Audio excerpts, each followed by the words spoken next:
오늘은 10년 만에 바뀐 배달앱 시장의 판도에 대한 이야기입니다. 한국 배달앱 시장에서 믿기 어려운 일이 벌어지고 있습니다. 10년 넘게 부동의 1위를 지켜온 배달의 민족, 그 자리가 흔들리고 있습니다. 서울 지역 결제 데이터를 분석한 결과 쿠팡이츠가 배민을 추월했는데 이건 단순한 지역별 변동이 아니라 산업 지형이 뒤집히는 신호입니다. 전국 단위로 봐도 격차는 빠르게 좁혀지고 있습니다. 배민의 신용카드 결제 금액은 전년 대비 10% 이상 감소했습니다. 같은 기간 쿠팡이츠는 2배 이상 성장하며 시장 판도가 분명히 뒤흔들리기 시작했습니다. 숫자는 냉정했지만 그 변화는 일상의 체감으로 다가왔습니다. 소비자들은 이미 변화의 흐름을 느끼고 있었습니다. 어느 날부터 배민에서는 배달비가 보이고 쿠팡이츠에서는 같은 가게가 무료로 보이기 시작한 겁니다. 작은 차이였지만 선택의 무게는 서서히 움직였습니다. 음식점 사장님들도 혼란스럽습니다. 어느 플랫폼에 더 집중해야 할지, 수수료 구조는 어떻게 달라질지 누구도 확신하지 못했습니다. 이 변화는 단순한 순위 교체가 아닙니다. 자영업자의 생존 전략, 소비자의 선택 기준이 바뀌고 자본의 흐름이 재편되고 있습니다. 지금부터 한국 배달앱 시장에 불어닥친 격변의 실체를 알아보겠습니다.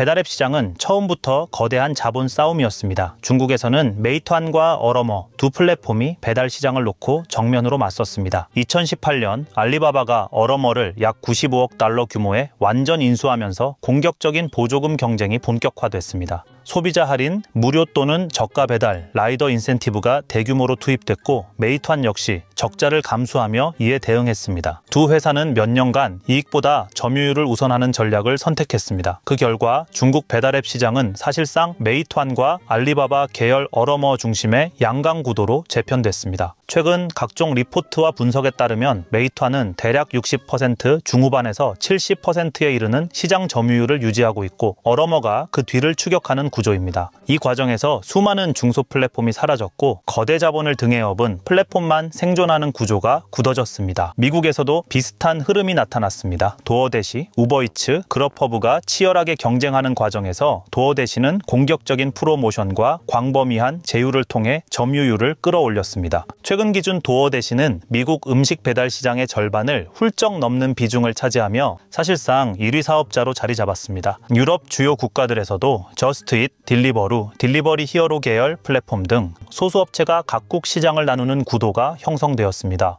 배달앱 시장이 일정 규모를 넘어서면 자연스럽게 몇 개의 대형 플랫폼 중심으로 재편된다는 패턴이 드러난 셈입니다. 한국도 비슷한 길을 걷기 시작했습니다. 초기 한국 시장에서는 배달의 민족과 요기요가 양강 구도를 형성했습니다. 독일계의 딜리버리 히어로는 요기요 인수를 통해 한국 시장에 본격 진입했고 2015년에는 배달통까지 인수하며 영향력을 키웠습니다. 2019년 딜리버리 히어로는 배달의 민족 운영사 우아한 형제들 인수 계획을 발표했습니다. 인수가 그대로 진행될 경우 글로벌 본사 한 곳이 한국의 주요 배달 플랫폼을 사실상 모두 거느리게 되는 구조였습니다. 공정거래위원회는 이 거래에 대해 독점 우려를 제기했습니다. 조건 없는 인수는 허용하지 않았고 딜리버리 히어로가 요기요를 매각하는 것을 전제로 배달의 민족 인수를 승인했습니다. 결과적으로 형식상 복수 플랫폼 체계는 유지되었지만 시장은 이미 배달의 민족 중심의 높은 점유율과 플랫폼 종속 구조로 기울어 있었습니다. 점유율이 높은 플랫폼에 광고비와 중개 수수료가 집중되면서 자영업자들은 쓰지 않으면 매출이 줄고 쓰면 비용이 늘어나는 구조에 놓였습니다. 배달앱 시장은 결국 자본이 지배하는 구조로 굳어졌습니다. 그리고 그 자본의 논리를 새로운 방식으로 실현한 기업이 등장했는데 바로 쿠팡이었습니다.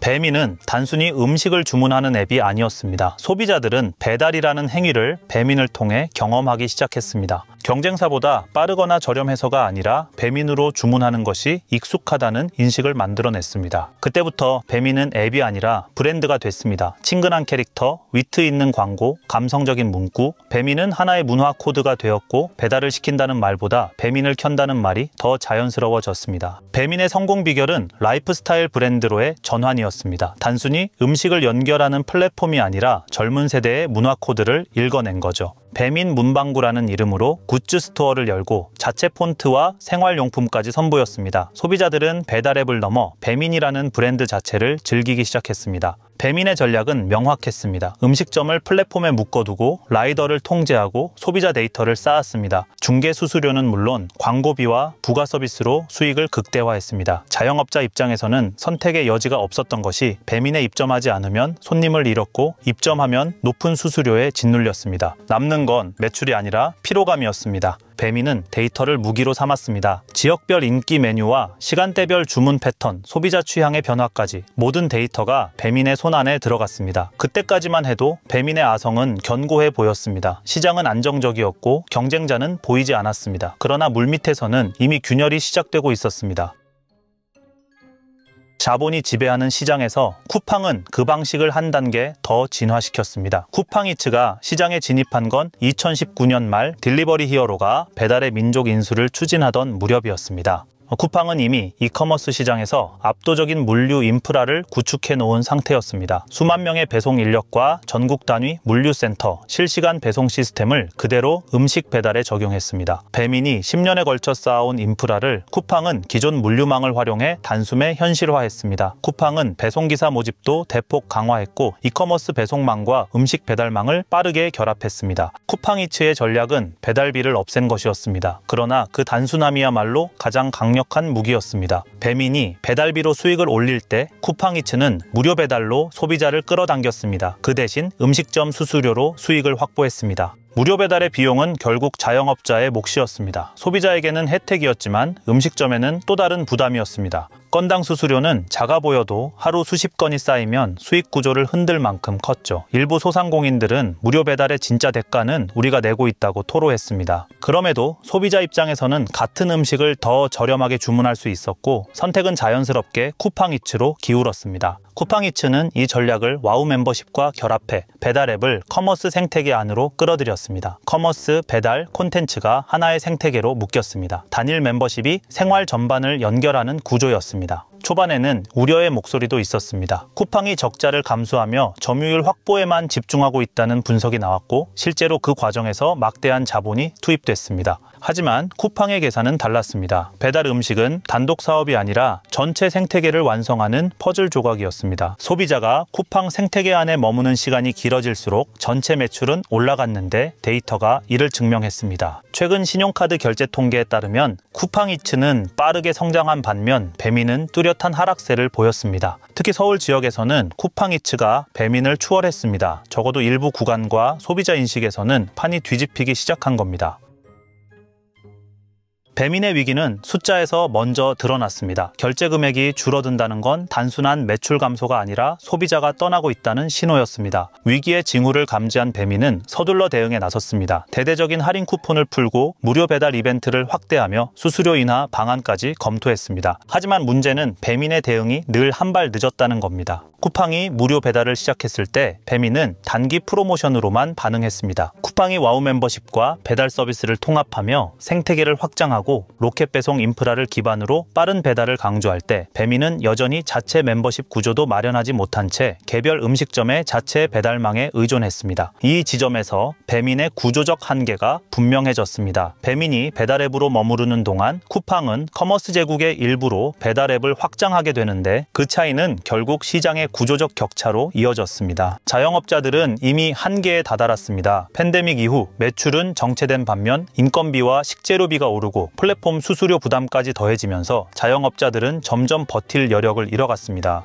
일부 음식점은 배민 입점을 철회하기 시작했고 쿠팡이츠만 사용하는 곳도 늘었습니다. 이에 배민은 수수료를 낮추고 소상공인 지원 프로그램을 내놓으며 반전을 시도했지만 이미 소비자들은 쿠팡이츠의 무료 배달에 익숙해져 있었습니다. 한 번 떠난 고객의 발걸음을 되돌리기에는 역부족이었습니다. 더 큰 문제는 신뢰였습니다. 배민이 시장을 독점하던 시절 수수료를 꾸준히 인상했던 기억은 자영업자들 사이에 깊게 남아 있었습니다. 그런 배민이 이제 와서 수수료를 내린다는 건 경쟁자의 등장에 밀려 어쩔 수 없이 움직이는 것처럼 비쳤습니다. 자영업자들은 경쟁이 없을 땐 올리고 경쟁이 생기니 내린다라며 냉소적으로 반응했습니다. 결국 배민의 위기는 시장 독점 후 수익화 단계에서의 한계로 해석됩니다. 소비자와 자영업자 모두가 등을 돌리기 시작한 거죠. 배민이 흔들리고 쿠팡이 치고 올라오던 그때 시장은 또 다른 변화를 준비하고 있었습니다.